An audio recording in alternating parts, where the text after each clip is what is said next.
Hey, so we're about ready to get started. Sunday morning, second day, and I wanted to do a quick video on what we learned.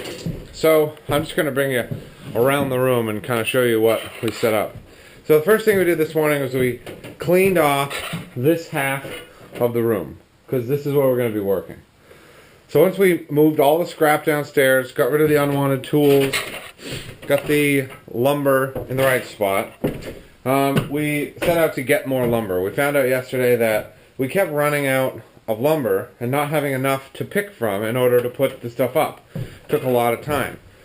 So we got more lumber from the trailer downstairs, threw it up onto that floor, then threw it up onto this floor. And this time, as she threw it up onto this floor, I would take the bad ones and cut them on the saw. Second lesson we learned, use the miter stand you bought for the miter saw. So you can do things standing. Also, so that you have these nifty things to hold 16-foot long boards. So she would throw the boards up, I would cut the knots out, and then we made piles of boards at whatever length we ended up with, because the knots would be in random spots. As a result, we have a stack of boards that range from like 4'6" all the way to almost 9 feet.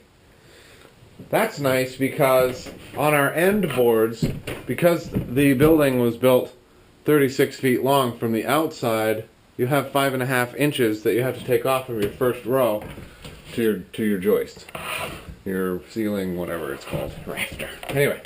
So you need a bunch of odd sizes, and this is where we can get our odd sizes. We don't have to say, oh, should we cut a whole 16? Should we waste it? We don't know. The other thing we learned is that try not to involve your shitty ass ladders in plank operations.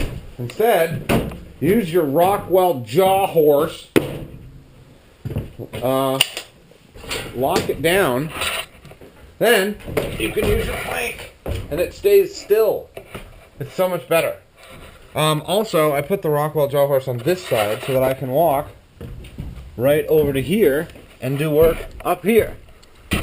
Duh. Organize your tools, get everything in one spot so you know where it is, you can get at it easily, get things out of your way.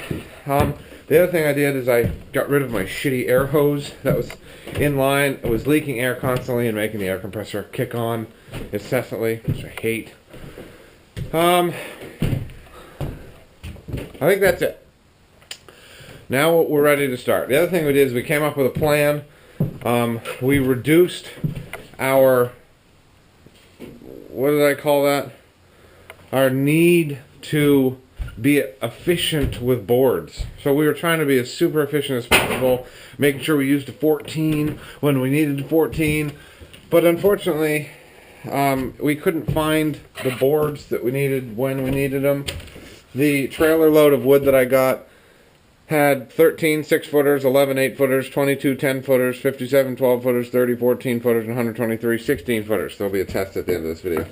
And we couldn't possibly know, are we going to get a 10 or is that on the bottom of the load? So screw it, cut your wood, use whatever you have, it'll go much faster. And on top of that, I don't know if I mentioned this, but the wood that I bought was like number 743 seconds. And so they have knots in them, there's you know, splits everywhere. It's all the stuff the mill yard can't possibly sell. Yeah, that's what I buy. So, we're going to get started. So, enjoy.